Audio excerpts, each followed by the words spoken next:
Good morning class. बच्चों, इसके पहले के दो वीडियो में हमने इस पार्ट को लिया। ये पार्ट बड़ा होने के कारण इसको 3-4 वीडियो बनेंगे बच्चों इसके। देखिए, हमने तटीय प्रदेश देखा इसके पहले। अभी हम देखेंगे द्वीप समूह। ठीक है। द्वीप समूह भारत की मुख्य भूमि द्वीप समूह भारत की मुख्य भूमि के तट के पास अनेक बड़े बड़े द्वीप हैं। भारत की मुख्य भूमि के तट के पास है ना, इसका समावेश तटीय द्वीप समूह में किया जाता है। इनके अलावा अरब सागर एवं बंगाल की खाड़ी दोनों में से एक बड़ा द्वीप समूह है। अरब सागर के द्वीप समूह को लक्षद्वीप कहते हैं और बंगाल की खाड़ी में स्थित द्वीपों को अंडमान एवं निकोबार द्वीप समूह के नाम से जाना जाता है। अब जो पहले के वीडियो में आपने भारत का नक्शा जो देखा है, उसको आप ध्यान से देखेंगे तो आप देखेंगे अरब सागर की तरफ कौन सा है, लक्षद्वीप है, तथा बंगाल की खाड़ी में स्थित द्वीपों को क्या कहते हैं, अंडमान एवं निकोबार द्वीप समूह के नाम से जानते हैं। ठीक है। लक्षद्वीप के अधिकांश तटीय अटॉल है। ये आकार में छोटे हैं और उनकी ऊंचाई भी कम है। लक्षद्वीप के जो द्वीप में क्या है, वो आकार में छोटे हैं और उनकी ऊंचाई भी कम है। अंडमान समूह के द्वीप प्रमुख रूप से ज्वालामुखी द्वीप है। अंडमान द्वीप समूह जो बने हुए ज्यादातर कैसे बने हुए, ज्वालामुखी से। ये आकार में बड़े एवं उनके आंतरिक भागों में ऊंची पहाड़ियां हैं। इसी समूह के बैरन द्वीप पर भारत का एकमात्र सक्रिय ज्वालामुखी है। बैरन द्वीप पर वहां पर क्या है, ज्वालामुखी है। निकोबार समूह में भी कुछ द्वीप अटॉल आकार के हैं। अब देखिए, ठीक है, ये हमने भारत के 5 प्राकृतिक विभागों के बारे में अध्ययन किया। अब हम उसी प्रकार ब्राजील के प्राकृतिक विभागों के बारे में अध्ययन करेंगे। ब्राजील। ठीक है। भारत का नक्शा आप जितने अच्छे से देखेंगे तो ये जितने भी 5 पॉइंट है, इन 5 पॉइंट के बारे में हम आपको ज्यादा से ज्यादा जानकारी मिलेगी। अब उसी प्रकार ब्राजील का देखिए। ब्राजील के मानचित्र पर नजर डालते हैं, आपके ध्यान में आएगा कि ब्राजील का अधिकांश भाग उच्च भूमियों, पठारों एवं छोटे पर्वतों में व्याप्त है। ब्राजील में लंबे चौड़े एवं बहुत ऊंचे पर्वत नहीं है। इस बात को भी आप अंडरलाइन कर लीजिए। ब्राजील में छोटे एवं बहुत ऊंचे पर्वत नहीं है। सॉरी, माफ कीजिए, ब्राजील में लंबे चौड़े एवं बहुत ऊंचे पर्वत नहीं है। उत्तर की ओर का अमेजन नदी का मैदान एवं दक्षिण पश्चिम में पैराग्वे नदी के स्थल के प्रदेश छोड़कर ब्राजील में विस्तृत मैदानों का अभाव ही है। तटीय भागों में भी मैदान विस्तृत नहीं है। ब्राजील के प्राकृतिक विभाग निम्नलिखित है। इसके क्या है, पहला उच्च भूमि, विशाल कगार, तटीय प्रदेश, मैदानी प्रदेश तथा द्वीप समूह। उच्च भूमि दक्षिण ब्राजील विस्तृत पठार से व्याप्त है। इसका वर्णन ब्राजील का पठार, ब्राजील की उच्च भूमि या ब्राजील का ढाल क्षेत्र, इन अलग अलग नामों से जाना जाता है। ब्राजील एवं गुयाना उच्च भूमियों को मिलाकर दक्षिण अमेरिका महाद्वीप का यह गर्भ माना जाता है। ठीक है। गुयाना हम जब मानचित्र देखते हैं, ब्राजील का तो ऊपर ही दिखता है ना गुयाना। गुयाना उच्च भूमि का मुख्य भाग वेनेजुएला में है। ये उच्च भूमि पूर्व की ओर फ्रेंच गुयाना तक फैली हुई है। आप इसको पढ़ते समय मैप सामने रखेंगे तो आपको अच्छे से समझ में आएगा। गुयाना उच्च भूमि ब्राजील के उत्तर में रोरेमा, पारा एवं अमापा इन राज्यों में फैली है।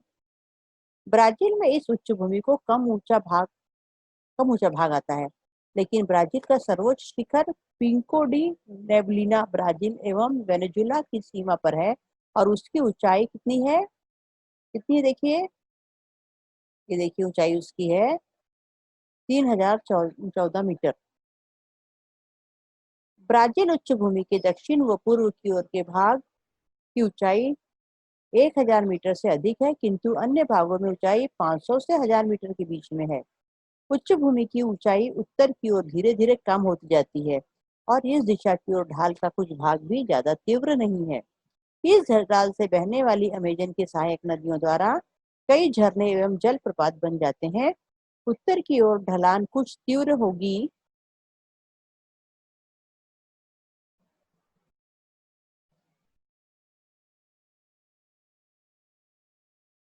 होगी पर अचानक नहीं। अनेक नदियां उच्च भूमि के उत्तर भाग में प्रारंभ होती है और अटलांटिक महासागर में जाकर मिलती है।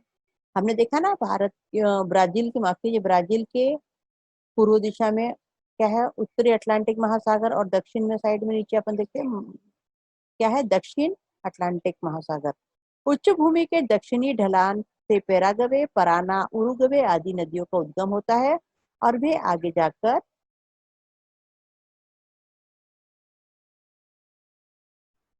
जाकर अर्जेंटीना की ओर बहती है। उच्च भूमि की पूर्व की ओर की ढलान अधिक तीव्र है और वो कगार की तरह दिखाई देती है। विशाल कगार यानी क्या?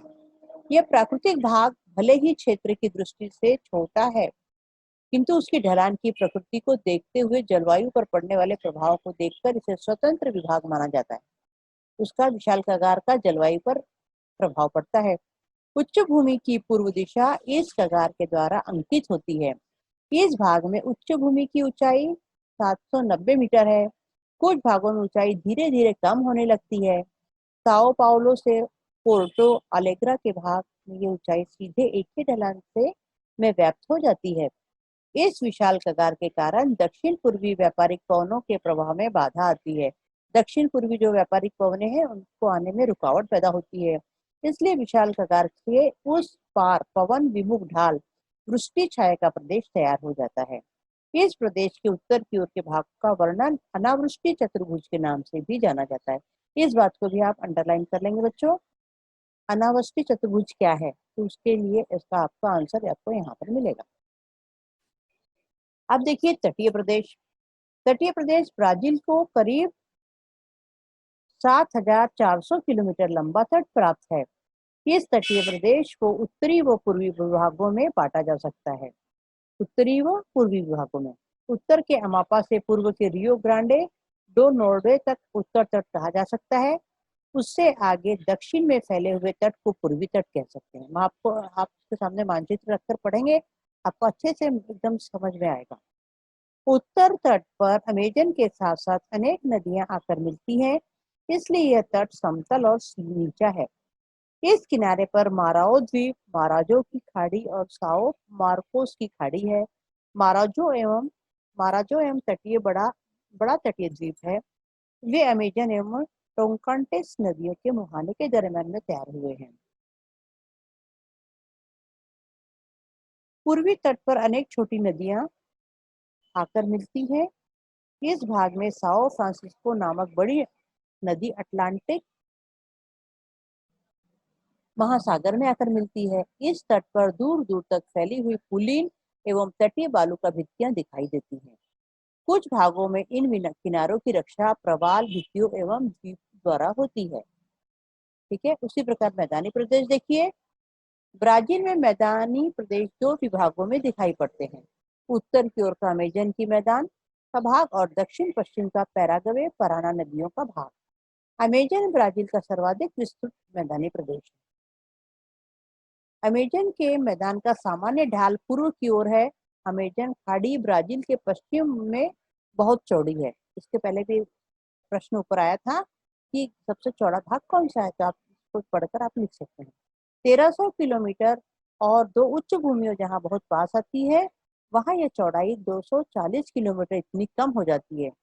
जैसे जैसे अमेजन नदी अटलांटिक महासागर की हो जाती है, वैसे वैसे मैदान की चौड़ाई क्या होती जाती है, बढ़ती जाती है।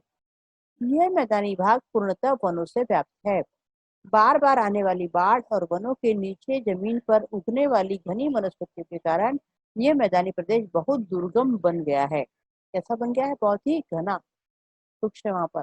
अमेजन की घाटी के वन उष्ण कटिबंधीय वर्षा के प्रकार हैं। अमेजन घाटी के वन उष्ण कटिबंधीय वर्षा के प्रकार, जिसको भी आप ब्रैकेट बना के रखेंगे। ब्राजील का दूसरा मैदानी भाग यानी ब्राजील की उच्च भूमि के दक्षिण पश्चिम में स्थित पैराग्वे पराना नदियों का उद्गम स्थल है। पैराग्वे के उद्गम क्षेत्र की ढलान दक्षिण की ओर है, जबकि पराना नदी की ढलान दक्षिण पश्चिम की ओर है। पेंटानल विश्व के उष्ण कटिबंधीय आर्द्र भूमियों में से एक है। यह प्रदेश ब्राजील उच्च भूमि के दक्षिण पश्चिम में फैला है। पेंटानल दलदल का प्रदेश है और ब्राजील के मोटा ग्रासो माटो ग्रासो डो सुल राज्य में है। कहाँ पर है ये पेंटानल दलदल का प्रदेश? ब्राजील के माटो ग्रासो डो सुल राज्य में। इसको भी आप ब्रैकेट कर लीजिए। पेंटानल का विस्तार ब्राजील की तरह अर्जेंटीना में भी दिखाई देता है। अब देखिए इसका द्वीप समूह, देखिए मुख्य भूमि के अलावा ब्राजील में कुछ द्वीप भी है। इनका वर्गीकरण तटीय एवं सागरीय द्वीपों में किया जाता है। अधिकांश द्वीप निक्षेपण कार्य से बने। वहां के द्वीप कैसे बने? निक्षेपण कार्य से। इसके पहले अपन ने देखे ना अपने भारत में जो बंगाल की खाड़ी में वो कैसे बने थे द्वीप? ज्वालामुखी से। सागरीय द्वीप मुख्य भूमि से बने हैं। सागरीय द्वीप मुख्य भूमि से 300 किलोमीटर से अधिक दूरी पर या अटलांटिक महासागर में स्थित हैं। ये द्वीप चट्टानी स्वरूप के हैं और जलमग्न पर्वतों के शिखरों के भाग हैं। यानी जलमग्न यानी जो पूरा पर्वत कैसा है? पानी के अंदर है और उसके जो शिखर दिखाई दे रहे हैं वही यहाँ पर द्वीप हैं। दक्षिण अटलांटिक महासागर का तटीय भाग प्रवाल प्रद्वीप है और उन्हें एटोल कहते हैं। देखिए यहाँ पर क्या आप जानते हैं?